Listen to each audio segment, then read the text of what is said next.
Hello बच्चों, उम्मीद है बहुत ही अच्छे होंगे आप और नीट कॉम्पिटिटिव एग्जामिनेशन की ज़बरदस्त तैयारी कर रहे होंगे। आपको फिज़िक्स में बिल्कुल कंफर्ट मिले, इंटरेस्टिंग तरीके से फिज़िक्स पढ़ाना हो और आसान भाषा में पढ़ाना हो, उसी लिए मैं ये वीडियोस बना रहा हूँ।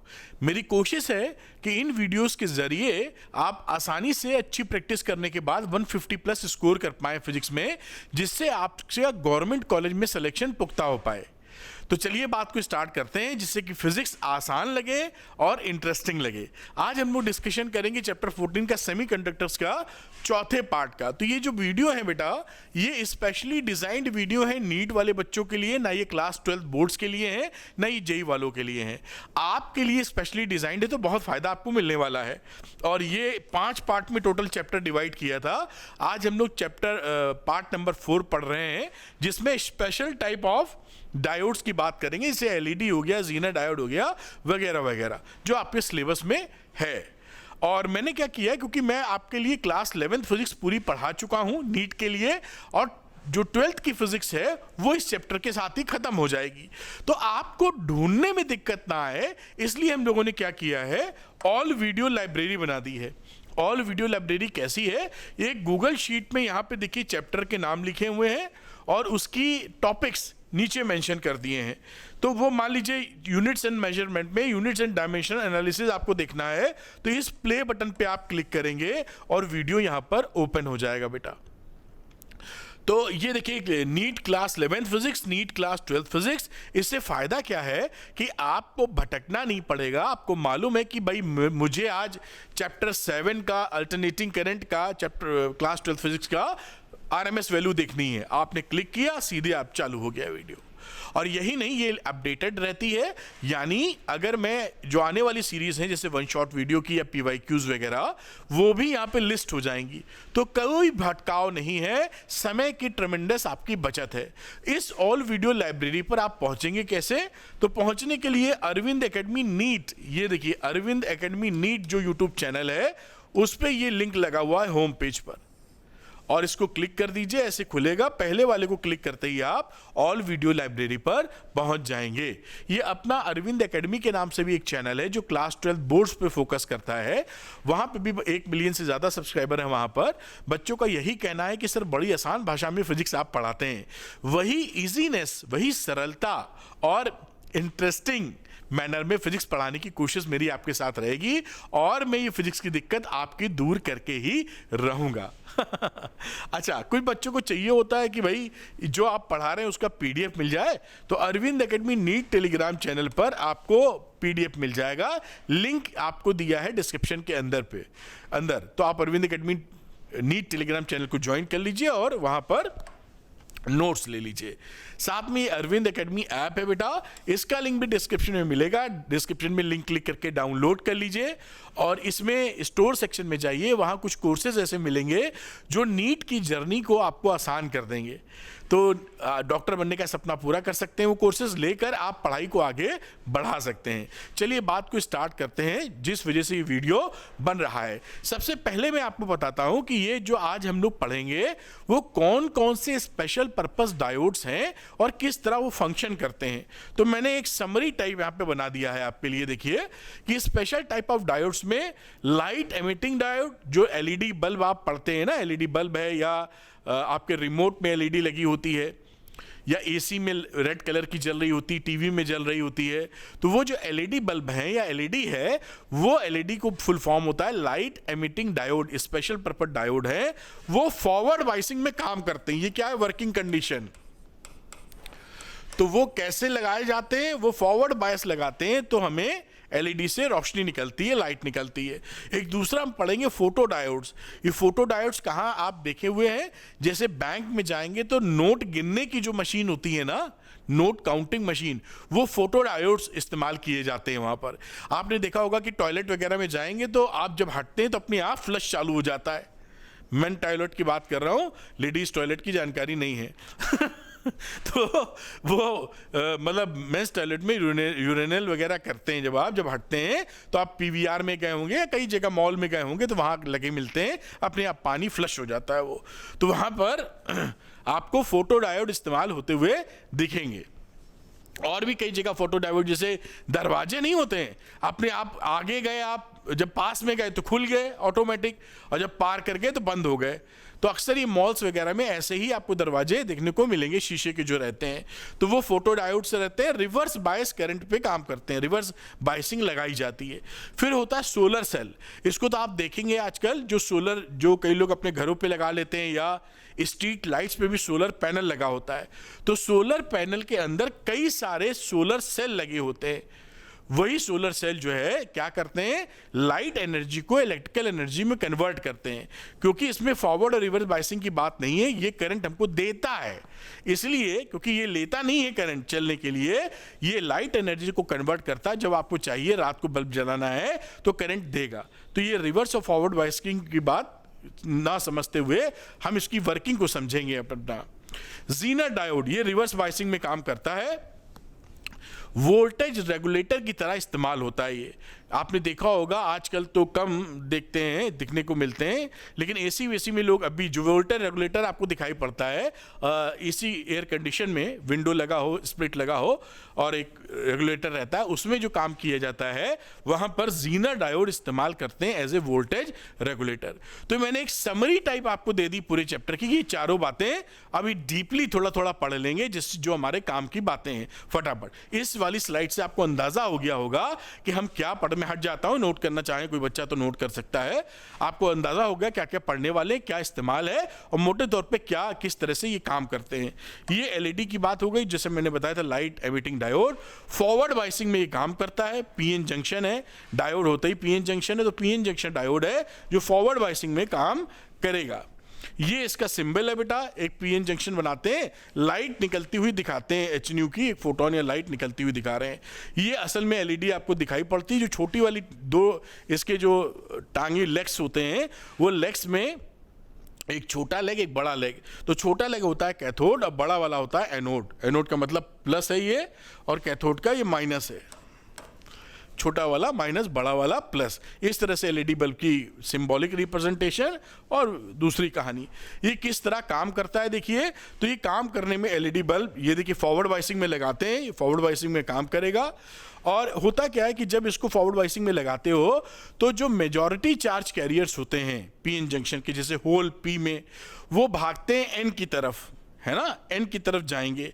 जब वो एन की तरफ जाते हैं, पूरी सर्किट को कंप्लीट करते हैं, तो जो आपका डिप्लीशन लेयर है उसकी बाउंड्री पर आप देखेंगे कि वहां पर माइनॉरिटी चार्ज कैरियर की एक्सेस हो जाती है, क्योंकि इधर पी वाले भरे वहां ठुसे एन में, और एन में होल अगर जाएगा तो माइनॉरिटी चार्ज कैरियर है, तो वो इकट्ठा हो जाते हैं बाउंड्री पर, और वो मिल जाते हैं जाके किससे, जो वहां पर एन टाइप है, उसी के मिलने से ये आपकी लाइट वहां पर पैदा होती है।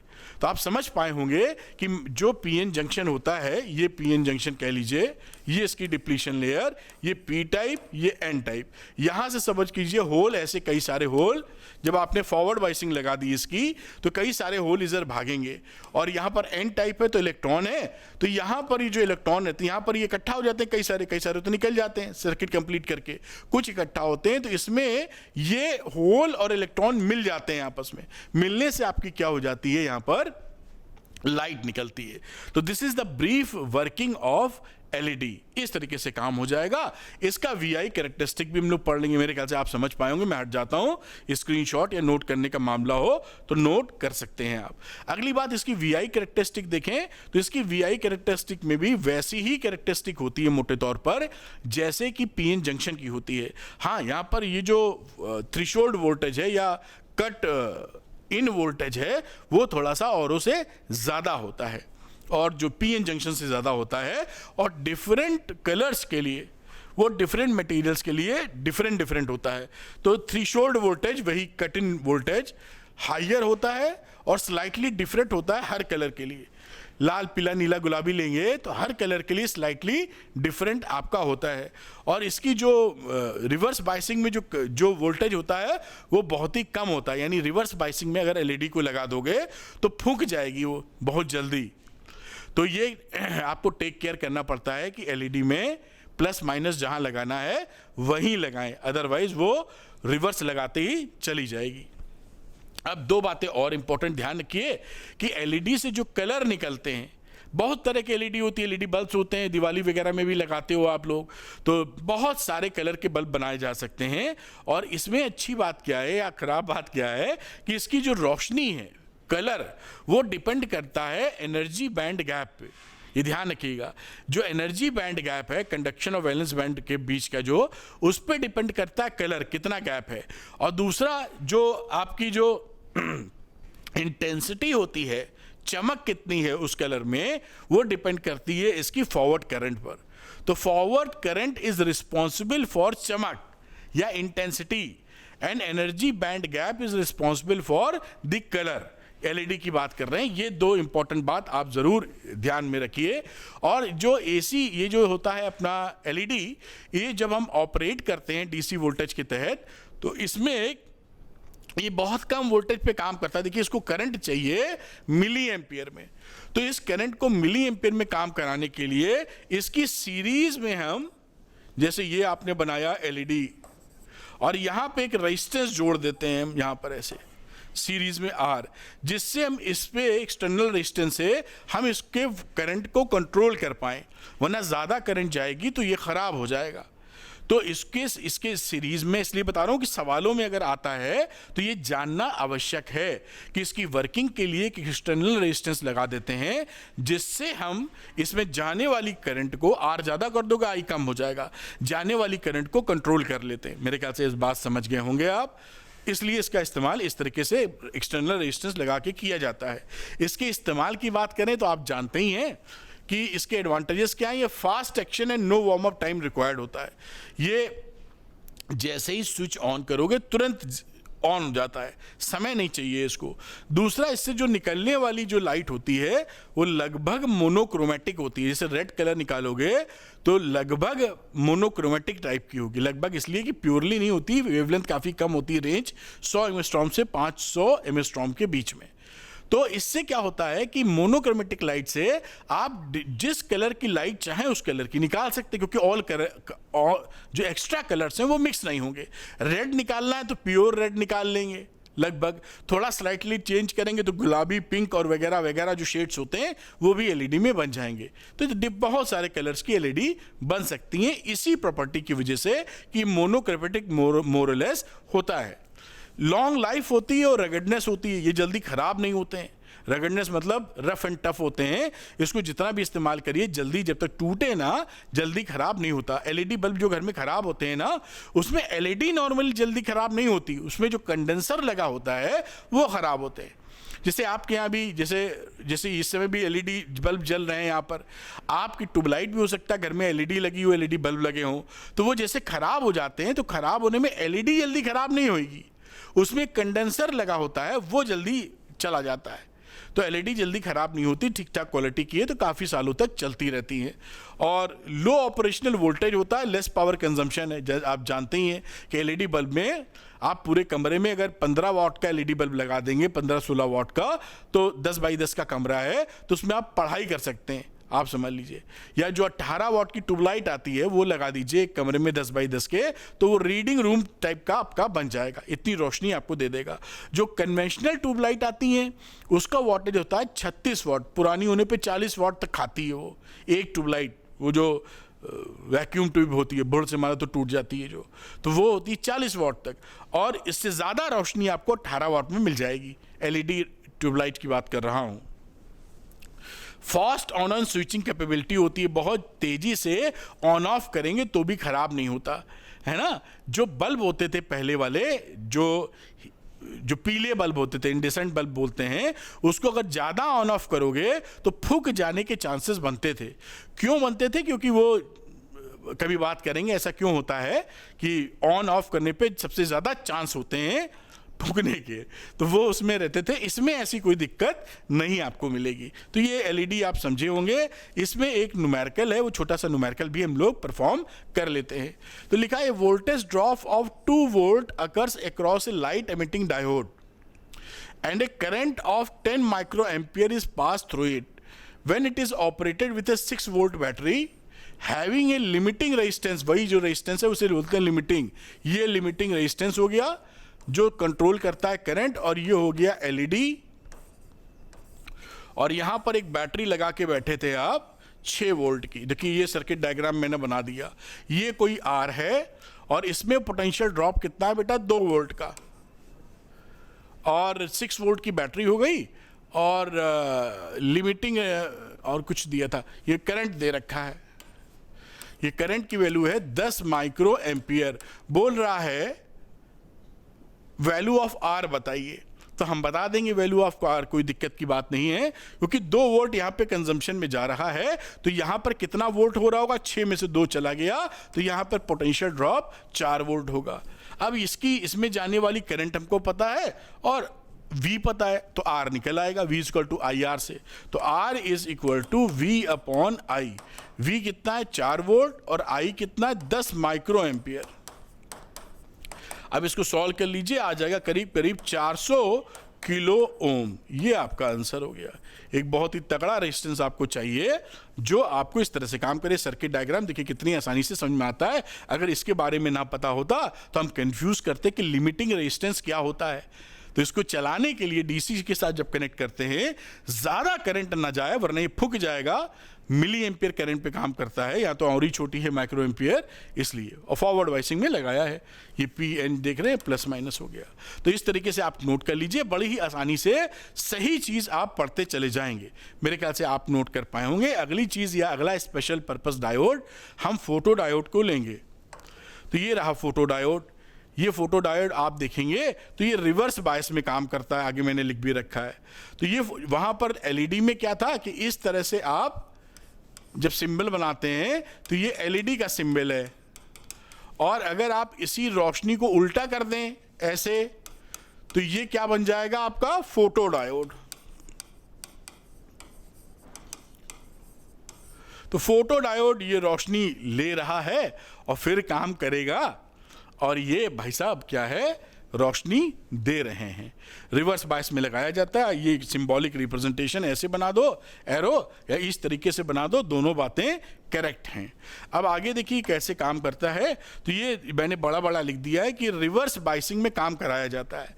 तो यहाँ पर ऑपरेटेड अंडर रिवर्स बाइस, ये सर्किट डायग्राम देख लीजिए, पी साइड को माइनस से और एन साइड को प्लस से लगा दिए हैं। ये सर्किट डायग्राम है, और यहाँ पर इसके जो लेयर होती है डिप्लीशन जंक्शन की, डिप्लीशन लेयर, उस पर ये वो पढ़ते हैं फोटो डायोड, फोटॉन्स या लाइट एनर्जी पड़ती है। तो यहां पर समझाते हैं इसकी वर्किंग को कि यहां पर ये जो एच न्यू पड़ रहा है, अगर एनर्जी बैंड गैप से ज्यादा होता है, एच न्यू का मतलब लाइट, रोशनी, जो रोशनी पड़ रही है, लाइट पड़ रही है, उसकी अगर एनर्जी इसके एनर्जी बैंड गैप से ज्यादा है, तो यहां पर क्या करता है वो चार्ज कैरियर प्रोड्यूस कर देता है। होल और इलेक्ट्रॉन पैदा हो जाते हैं, होल एंड इलेक्ट्रॉन का पेयर पैदा हो जाता है, और होल और इलेक्ट्रॉन का पेयर होने की वजह से ये जिस डायरेक्शन में जैसे लगा हुआ है, होल इधर भागना शुरू करते हैं, क्योंकि प्लस लगा हुआ है, तो इसकी वजह से होल इधर भाग जाएंगे और इलेक्ट्रॉन इधर भाग जाएंगे।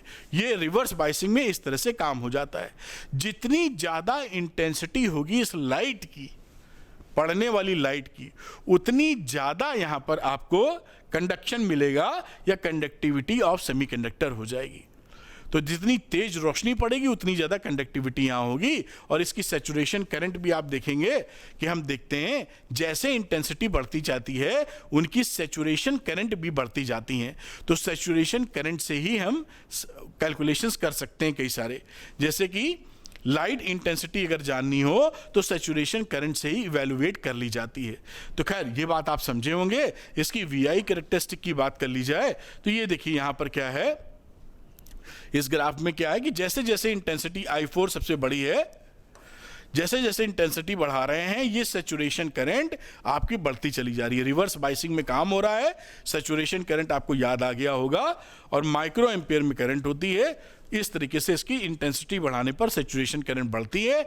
इस सैचुरेशन करंट का प्रॉपर मेजरमेंट या एनालिसिस करके हम बता सकते हैं लाइट कितनी पड़ रही थी इस पे, ठीक, तो उसकी जानकारी मिल सकती है। इसका इस्तेमाल जैसे मैंने यूजर्स की आपसे बात की थी, सबसे आसान नोट काउंटिंग मशीन बैंकों में जो इस्तेमाल होती है, कई लोग कई ट्रेडर्स, व्यापारी, बिजनेसमैन भी यूज़ करते हैं दुकानों पर, और जो मैंने आपको गेट्स वगैरह भी बताए।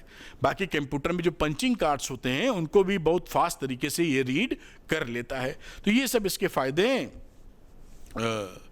जो फोटो डायोड्स की बात कर रहे हैं। अब इसके ऊपर एक छोटा सा सवाल है जो कि बहुत ही सरल है। देखिए, a PN junction diode, photo diode is made of a material with a band gap of 1.5 electron volt. What is the minimum wavelength of radiation that can be absorbed by the material? तो आप जानते हैं E is equal to होता है h nu which is hc upon lambda। अगर lambda निकालोगे तो E upon hc आ जाएगा, वैल्यू रख दीजिए सारी। उल्टा लिख गए क्या, hc upon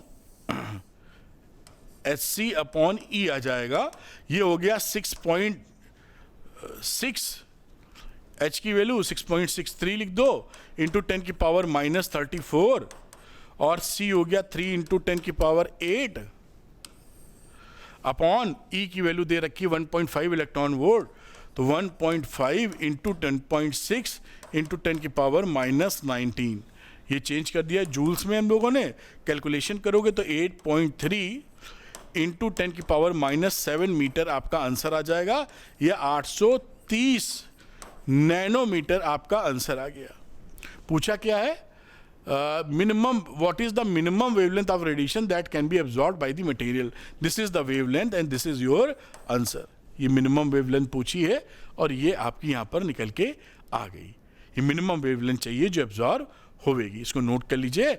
अगली चीज करते हैं जो कि सोलर सेल होगा। मेरे ख्याल से सीख पाए आप इसको।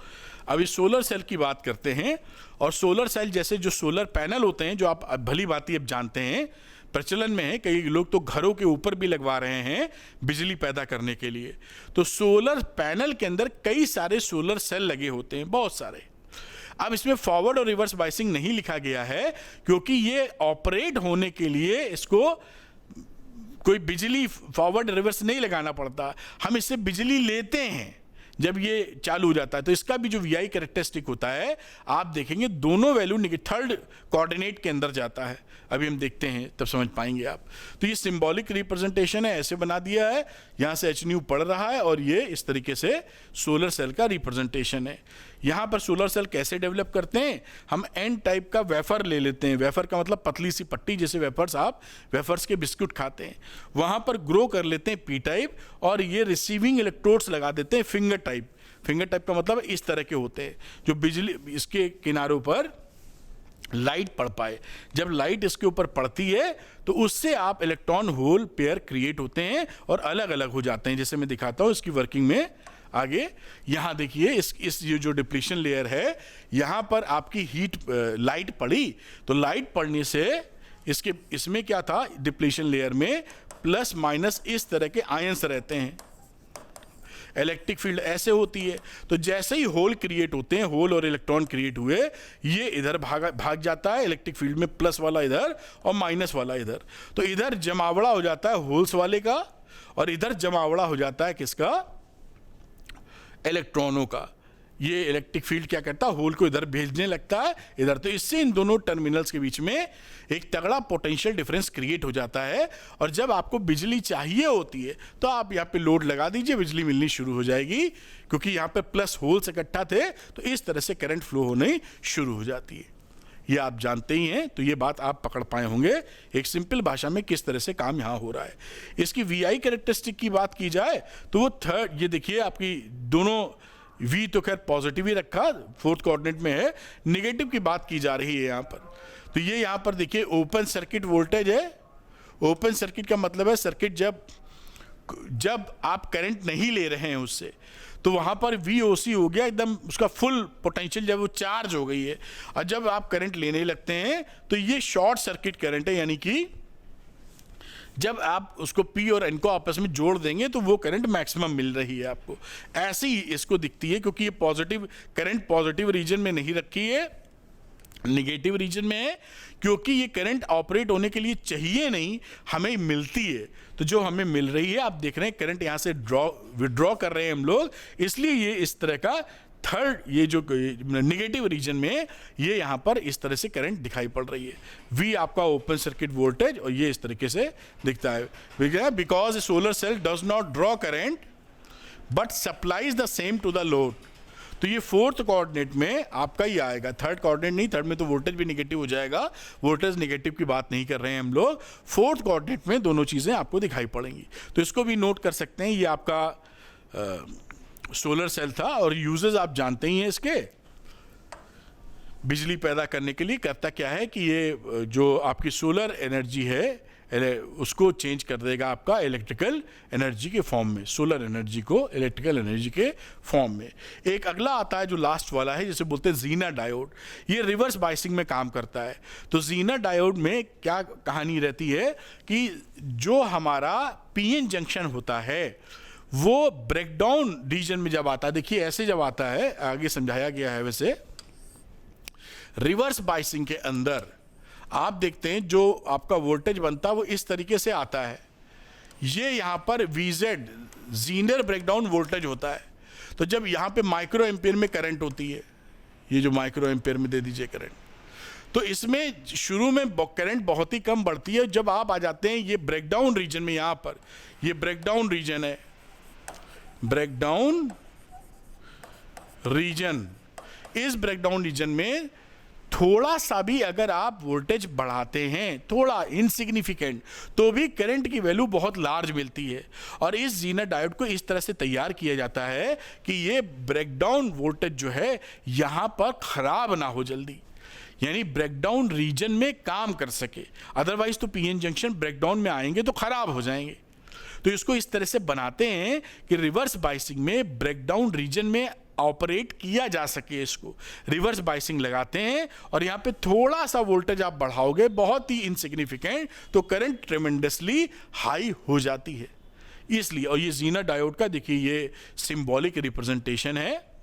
ये इस तरह से आप एक जंक्शन बना दीजिए, और जो डंडी सीधी थी उसको Z उल्टा S टाइप का ऐसे बना दीजिए। ये इस तरह से ये ज़ीनर डायोड बन जाता है, ज़ीनर डायोड। तो मैंने आपको समझा दिया कि रिवर्स बायसिंग में ये काम होगा इसका, और ये हैविली डोप्ड होते हैं और रिवर्स बायसिंग में इसका काम होता है।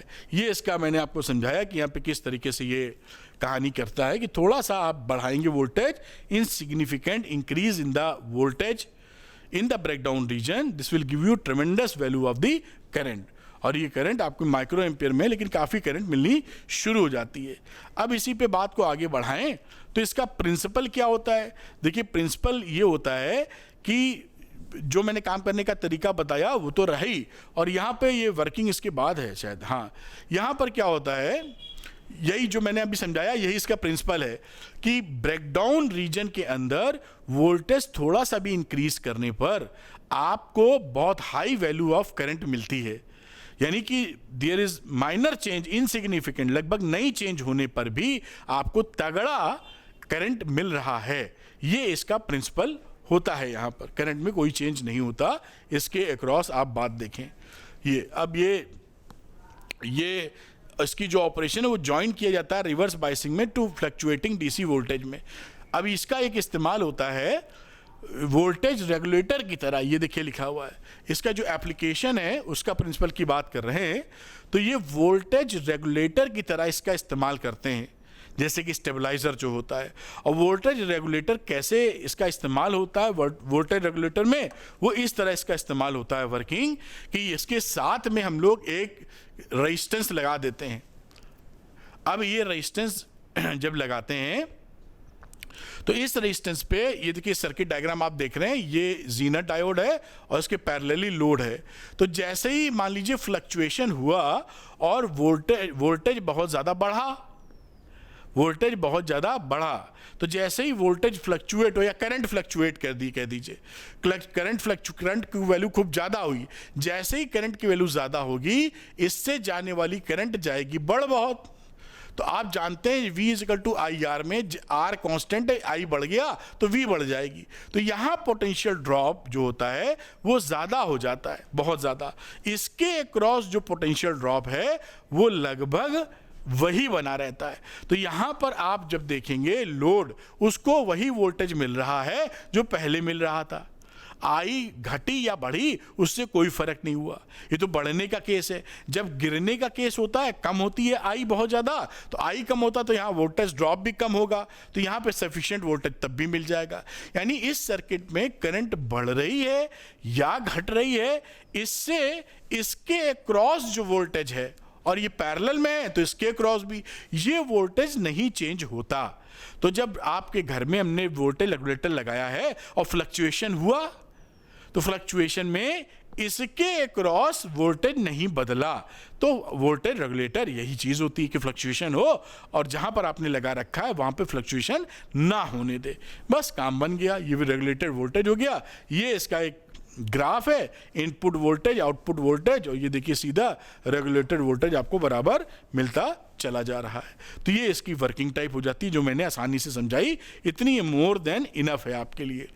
यूजेस की बात करेंगे तो ये कई तरह से इस्तेमाल करते हैं, वोल्टेज रेगुलेटर की तरह भी और रेफरेंस वोल्टेज की तरह भी इसका इस्तेमाल होता है। एसी वेसी में आप लगा देते हैं बाहर, जिससे फूके ना कोई सामान आपका। अब इसमें एक न्यूमेरिकल सा है, उसको करके मैं दिखाता हूं, बहुत ही सरल है और आपको आसानी से समझ में आएगा। लिखा है the breakdown voltage of a Zener diode is 12 volt. Breakdown voltage Zener diode का 12 वोल्ट है। It is used in a voltage regulator circuit shown in the figure. Find the current through the diode. इस diode के through हमको current निकालनी है।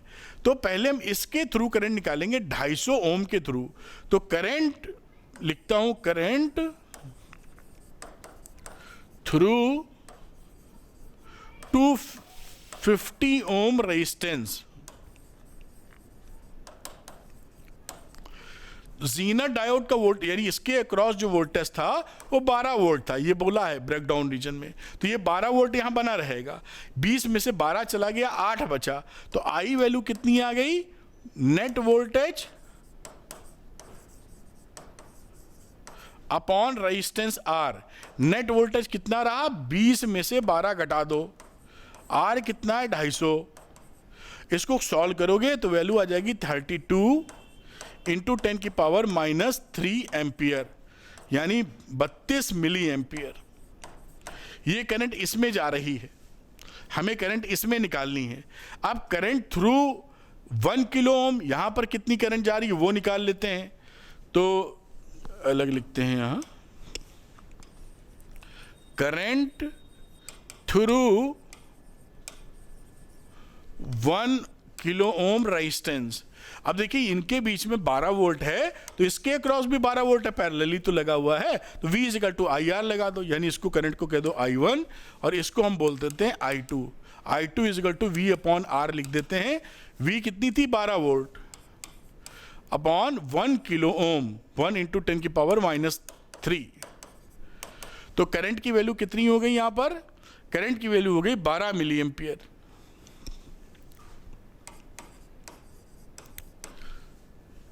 ये कुछ ठीक है। I2 की वैल्यू V है 12 और R कितना है? 1, ये प्लस है, सॉरी यहाँ पर ये प्लस है, किलो ओम है, तो ऊपर जाके 12 मिली एम्पियर आपका I2 की वैल्यू आ जाएगी। अब current in Zener diode, current in Zener diode. अब टोटल करंट यहां पे थी I1 कितनी थी? 32 मिली एम्पियर। कुछ इसमें चली गई, बाकी इसमें चली गई, तो इसमें जाने वाली करंट कितनी हो गई? I which is equal to I1 minus I2। तो 32 milli ampere minus 12 milli ampere, तो ये वैल्यू हो गई 20 मिली एम्पियर। ये आपका रिजल्ट आ गया, आंसर। ये भी मैंने पूरा आपको जो कोर्स में है डिटेल में बता दिया है। जो बच्चा वाकई चाहता फुल नंबर लाना सब पढ़ सकता है। इसको आप नोट कर लें और फिर हम लोग आगे की बात करेंगे। मेरे ख्याल से नोट कर पाए होंगे पॉज करके आप। अब समय आ गया है 3 क्वेश्चन चैलेंज का बेटा, जो हर बार मैं बोलता हूं टॉपिक पढ़ाने के बाद। इसी टॉपिक पर बेस 3 क्वेश्चंस हैं, इनको जरूर लगाइएगा। बाकी मैं कहूँगा कि कमेंट सेक्शन में पोस्ट भी कर दीजिए, जिससे मुझे खुशी हो कि आपने इसको लगाया है। अब पोस्ट अगर नहीं कर रहे हैं कोई बात नहीं, लेकिन लगा लीजिएगा ज़रूर, जिससे कि आपको समझ में आए कहानी क्या है।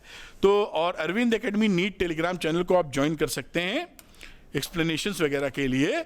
और पहला चैलेंज आपके सामने ये है बेटा, बहुत ही सरल क्वेश्चन है, 5 सेकंड का वक्त ले लीजिए इसको पॉज करने की, जिससे आपको दिक्कत ना हो, और आसानी से पॉज करके आप दिमाग लड़ाइए कि इसमें चीज़ें क्या हो सकती हैं। 5 सेकंड हो गए होंगे।